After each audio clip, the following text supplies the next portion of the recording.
Hello, हाय। मेरा माथा बहुत बड़ा दिख रहा है। हाय एवरीवन, आई होप सब बढ़िया चल रहा है क्योंकि मेरी तो लगी पड़ी है। मेरे ना दिमाग में इतनी सारी चीज़ें चल रही हैं और आज बहुत ज़बरदस्त बारिश हो रही है। पता है क्या होता है मेरे साथ आजकल? बहुत खराब काम चल रहे हैं आजकल ना। तो क्या अंदर मेरे काम खराब हो गए? कैसे पकड़ रही है वो आपको? कैसे पकड़ रही है वो? सॉरी, जेन्युइनली मेरे काम आजकल ख़राब चल रहे हैं। मैं कुछ करने जाती हूँ और मतलब कुछ और ही हो जाता है टाइप्स चल रहा है। फॉर एग्जाम्पल, आज मैंने कपड़े धोए आफ्टर 2 वीक्स आई थिंक। कल मैं लेट रात को आई काम करने के बाद, ठीक है। और मैं आज सुबह तो नहीं, आज दोपहर को उठी और तब धूप निकली हुई थी अच्छी खासी। मतलब मुझे लिटरली मेरे एक पड़ोसी कपड़े धो रहे थे, उनकी वॉशिंग मशीन की आवाज़ मुझे आ रही थी। तब मुझे याद आया अच्छा मुझे भी तो कपड़े धोने हैं। तो मैंने भी वॉशिंग मशीन लगाई, मैंने कपड़े डाले, मैंने मोटर ऑन करी, कपड़े धुल गए। जैसे ही कपड़े धुले अंधेरा छा गया। I am not joking. यहाँ पे जब बारिश होती है ना एकदम अंधेरा हो जाता है, हवाएं चलने लग गई है। मुझे था कि मैं क्या करूँ, कपड़े तो धुल चुके हैं। पर तुम्हें मैं बता नहीं सकती, जहाँ मैं रहती हूँ वो बहुत ज़्यादा फंगस प्रोन है। मैं परेशान हो चुकी हूँ। मैं अपने कपड़े वॉशिंग मशीन के अंदर रख नहीं सकती थी for a long period of time. तो मैंने क्या किया, मैंने कपड़े डाल दिए सुखाने। जैसे ही मैंने डाले ऑब्वियसली विद इन 10 मिनट्स बारिश शुरू हो गई, और हल्की फुल्की भी नहीं। It was an isolated thunder storm. I am knitting by the way. अब I will start. I think you can hear that. That is God telling me that you suck. मेरा जनरली कुछ टाइम से mood बहुत ख़राब हो रखा है। आज सुबह जब मैं सो रही थी तो मुझे इतने गंदे सपने आ रहे थे, but I was so tired, I had to sleep. इस महीने मेरी एक भी छुट्टी नहीं है, एज इन लंबी छुट्टी नहीं है, मतलब जिसको लेके मैं घर जा सकती हूँ। तो आई थिंक इस महीने मैं घर भी नहीं जा पाऊँगी, which is not something that I look forward to. तो मैं क्या निट कर रही हूँ, I will just tell you. मैं ये पीस बना रही हूँ, मैं एक टॉप बनाऊंगी। ये बॉटम है उस टॉप का। मतलब मैंने कोई ट्यूटोरियल नहीं देखा, I just went with the flow. ये मतलब फ्रंट पीस है and it's starting from the bottom. तो इसको ऊपर ऊपर करते करते मैं बीच में यू शेप बना दूँ ताकि नेक का वो हो जाए। और मुझे पता है कि इसमें बहुत टाइम लगेगा। This is also bye the way my first knitting project, amongst the very first. मुझे 2-3 साल हो चुके हैं जब से मैंने निटिंग सीख लिया प्रॉपरली। पर ना मैं कोई चीज़ बनाना शुरू करती हूँ वो फिनिश नहीं हो पाती मुझसे। मैंने आई थिंक सबसे पहली चीज़ जो मैं निटिंग के साथ शुरू करी थी वो था ब्लैंकेट। वो मुझसे नहीं बना। फिर मैंने स्टार्ट किया एक कार्डिगन। एक्चुअली मैंने उस कार्डिगन के लिए ही निटिंग सीखना शुरू किया था। वो कार्डिगन मैंने स्टार्ट किया, वो भी मुझसे नहीं बना क्योंकि ऊन सफिशिएंट नहीं थी, तो वो भी बीच में छूट गया। निटिंग आई फील बहुत ज़्यादा टाइम कंज्यूमिंग है। It takes its own sweet time, and अगर तुम्हारे पास पेशेंस की कमी है, जो कि मेरे में है, तो यू कैन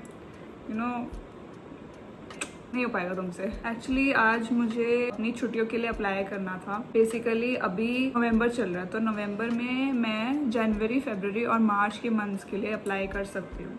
तो वही मेरी बिडिंग विंडो खुली थी। मैंने जून के महीने में CA फाउंडेशन में एनरोलमेंट करवाया था फिर से।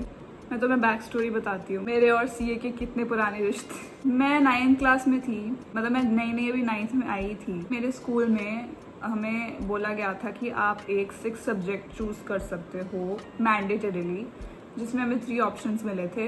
एक था IP विच इज़ कंप्यूटर, एक था अकाउंटेंसी और एक था बिजनेस स्टडीज़। इन सब्जेक्ट्स में बोला गया कि आपको चूज़ करना है। तो मैंने तो मेरे घर वालों से पूछा कि मैं कौन सा सब्जेक्ट लूँ, तो मेरे घर वालों ने बोला कि अकाउंटेंसी ले लो, और मैंने ले ली। मुझे पता नहीं था अकाउंटेंसी में होता क्या, बिकॉज 9th क्लास में क्या ही, मतलब तुम साइंस और ये हिस्ट्री पढ़ रहे होते हो तो उस टाइम तुम्हें क्या ही पता होगा। पर जब मेरी पहली अकाउंटिंग की क्लास थी, उस टाइम मेरी जो टीचर थी वो she was one of my favourite teacher school time में। She was like an idol for me. वो जितना भी सिखाती थी वो मेरे दिमाग में ऐसा घुसता था। I always give credit to her. जो भी मेरा आगे का फ्यूचर मुझे मतलब दिखा था 9th क्लास में, क्योंकि उन्होंने बहुत ही बढ़िया तरीके से कॉन्सेप्ट समझाए थे। आई अग्री कि 9th क्लास में थोड़ा बहुत ही सिखाना था, but still she was my most favourite teacher amongst all the other teachers that I like. उनकी वजह से मैंने 9th और 10th में बहुत अच्छा स्कोर किया अकाउंटेंसी में, and accountancy became that subject for me. I used to score full marks all the time. मैंने उल्टा करना शुरू कर दिया। एनीवे, तो मुझे था कि अब मुझे अकाउंटेंसी तो आती है, तो मैं 11th में भी अकाउंट्स ही लूँगी, आई मीन कॉमर्स ही लूँगी, because like from my childhood no, maths मुझे अच्छी नहीं लगती थी, साइंस मुझे पसंद नहीं आती थी, सिर्फ बायोलॉजी मुझे अच्छी लगती थी। मेरा नेचुरल इंटरेस्ट था बायोलॉजी में। केमिस्ट्री भी मुझे अच्छी नहीं लगती थी। फिजिक्स में तो मैं सोती थी। History, civics was fine with me. मैं मतलब कंप्लीटली आर्ट स्ट्रीम भी नहीं ले सकती थी, साइंस तो बहुत दूर की बात थी। तो जब मैंने अकाउंटेंसी ली 9th क्लास में, तो फिर मुझे दिखने लग गया कि शायद मैं कॉमर्स स्ट्रीम में अच्छा कर सकती हूँ। कॉमर्स स्ट्रीम में सब अच्छे अच्छे सब्जेक्ट्स थे, तो 9th क्लास में ही मैंने डिसाइड कर लिया था कि अकाउंटेंसी में सबसे हाईएस्ट प्रोफेशन आप क्या चूज कर सकते हो, सीए। तो 9th क्लास से ही मेरा एम था कि मैं तो सीए ही करूँगी। 10th में ही मेरी टीचर चली गई थी, वो वाली जिन्होंने मुझे 9th में पढ़ाना शुरू करा था। तो आई वॉज सैड, बट मेरे बाकी के टीचर्स भी अच्छे थे। देन 9th खत्म हुई, 10th खत्म हुई, 11th क्लास में जब मैं 11th was also very sorted for me. 11th के बाद हो गया कोविड में मेरी पढ़ाई की बैंड बज गई। 12th के जितने भी कॉन्सेप्ट्स थे सब में मेरा डब्बा गुल। तो 12th मेरी बस चली गई जिस तरीके से भी जानी थी। 12th के बाद मैंने सीए फाउंडेशन की तैयारी करनी शुरू करी। 6 से 7 घंटे कोचिंग चलती थी। 2-3 महीने तो किया मैंने, बट उसका शेड्यूल ऐसे था कि आप उसके अलावा कुछ और कर नहीं सकते। कुछ क्लासेस का बैकलॉग था, फिर सेल्फ स्टडी का भी था, मतलब ऐसे बहुत सारी चीजें होती है जिसकी वजह से I feel like I was burned out with in the span of 2 to 3 months। उसके बाद से मैंने बहुत थोड़ी मतलब ऐसे बीच बीच में से क्लासेस लेना, थोड़ा पढ़ना, ऐसे किया। मैंने एग्जाम्स भी दिए। मेरा नवंबर या दिसंबर अटेम्प्ट था, एंड ऑब्वियसली आई फेल्ड। मेरे सिर्फ इकोनॉमिक्स में पासिंग मार्क्स आए थे, बाकी सब्जेक्ट्स में मैं फेल हो गई और मैं रोई बहुत ज़्यादा। One of my parents was very supportive. One of my parents was like पढ़ाई नहीं करती तो कैसे आते हैं marks, which is true. And उसके बाद से मेरे को थोड़ा ट्रॉमा हो गया। उस टाइम में थोड़ी छोटी भी थी, but now that I look back, it's very obvious कि तुम जिस चीज़ के लिए नहीं पढ़ोगे उसमें तुम कहाँ से मार्क्स ले आओगे, specifically something which is so competitive such as a CA का एग्जाम। बट उस टाइम मुझे ऐसे था कि मतलब उस टाइम जो थी परीक्षा, उसे ऐसे लगता था कि तो उसका एक इकलौता एम था एक प्रेस्टिजियस प्रोफेशन में एंटर करना। उसका बेसिक लेवल का एग्ज़ाम क्लियर नहीं हुआ, तो like she was very sad. उसके बाद से I was doing my college. मेरा कॉलेज में भी मैं फेल होने लग गई। इट वॉज नॉट दैट कि मैं पढ़ाई करती नहीं थी, I used to attend my college, मतलब एक सब्जेक्ट पर सेमेस्टर में फेल होती थी। जिस कॉलेज में मैं जाती थी, it was a government college, okay. उनका कुछ समझ नहीं आता था कि उन्हें शीटें भरवानी है या उन्हें कंटेंट चाहिए, because I tried a lot. First semester में I worked on the content, क्योंकि स्कूल टाइम से मैं यही सिखाया है कि चाहे लेंथ ज़्यादा लंबी ना हो, कंटेंट शुड बी प्रिसाइज। तो फर्स्ट सेमेस्टर में मैंने कंटेंट पे फोकस किया तो उन्होंने मुझे मार्क्स नहीं दिए। सेकेंड सेमेस्टर में मैंने लेंथ पे फोकस दिया तो भी उन्होंने मुझे मार्क्स नहीं दिए। थर्ड सेमेस्टर तक मुझे समझ आ गई थी कि आई गेस मुझे दोनों चाहिए, प्लस डायग्राम्स चाहिए, मतलब you have to give your 150% to pass. Third semester में मैं फेल नहीं हुई क्योंकि मैंने लिखा भी, मैंने डायग्राम्स भी बनाए, मैंने पढ़ाई भी अच्छे से करी, तो थर्ड सेमेस्टर में मैं फेल नहीं हुई। फोर्थ सेमेस्टर में तो वैसे ही मेरी बैंड बजी हुई थी। Fifth semester was also fine. ऐसे मेरा कॉलेज भी निकल गया। मैंने सीए के बारे में बहुत बार सोचा, पर मेरे से दोबारा उठाने की हिम्मत नहीं हुई। फाइनल ईयर में मुझे ऐसा था कि मे बी कॉलेज के बाद मैं फिर से ट्राई करूँगी। तो कॉलेज ख़त्म हो गया और मैंने जॉब करनी शुरू कर दी। जॉब करते time I had some money और फिर से मुझे आया कि I think I should try once again.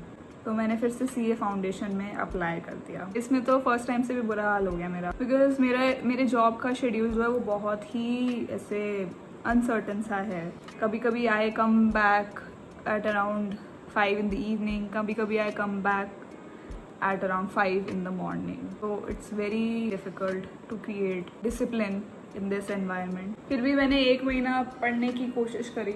मेरी मम्मी से मेरी बात होती रहती है एंड आई टेल हर ऐसे ऐसे है, तो शी टोल्ड मी कि it's okay, you have to let go of some things. अगर तुम उसे पकड़ के कुछ साल बर्बाद करो फिर तुम रियलाइज करो कि नहीं, it was not meant for me, versus कि तुम थोड़ा बहुत ट्राई करो, नहीं होता तो let it go, do something which you find that you are doing good in. मैं अपनी जॉब से खुश हूँ, but when I'm doing my job I need something which keeps me mentally थोड़ा, मतलब मेरा ब्रेन का एक्सरसाइज होता है, मुझे जंग नहीं लगवाना अपने दिमाग में. अगर आपको कंटिन्यूसली पढ़ना है, अपने ब्रेन को स्टिमुलेशन देना है, तो यू शुड, मतलब आप बुक्स पढ़ो, आप अपने स्किल्स डेवलप करो. बट CA इज समथिंग जो बहुत डिटर्मिनेशन, कंसिस्टेंसी, वैसा एटीट्यूड मांगता है. I feel I can finally let go of my 9th class का dream at the age of 21. आज सुबह भी मैं जब इस बारे में सोच रही थी, it was not letting me sleep because it is a big thing for me.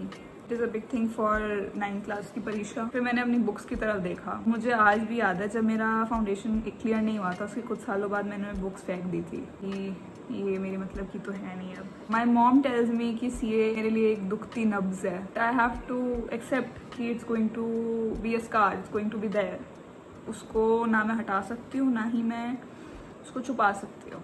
It's a failure on my career. I agree it's not easy to let go of things. And I was not planning to, be so vulnerable. You know what is the main problem? मैं सिर्फ CA देखती रहती हूँ कि मैं CA बनूंगी, मैं CA बन के ऐसी होंगी. But I don't see the journey. If you are capable of investing in that journey, then you should go. मैं CA बन के ये करूँगा, मैं CA बन के, तो नहीं होगा वो. मेरी मॉम मुझे काफ़ी टाइम से क्या, मुझे शुरू से ही कह रही है काइंड ऑफ कि it's not something that I can do. और मैं उसे ईगो पे लेती थी कि ऐसे कैसे, मैं कैसे कुछ नहीं कर सकती. तो वही है, ज़्यादा चीज़ों को ईगो पे नहीं लेना चाहिए. It's okay. मैंने आई होप गलती ना करी हो इसको बनाते बनाते. So yeah that is it I think for today. I will try to post more videos consistently. Till then, see ya. Thank you.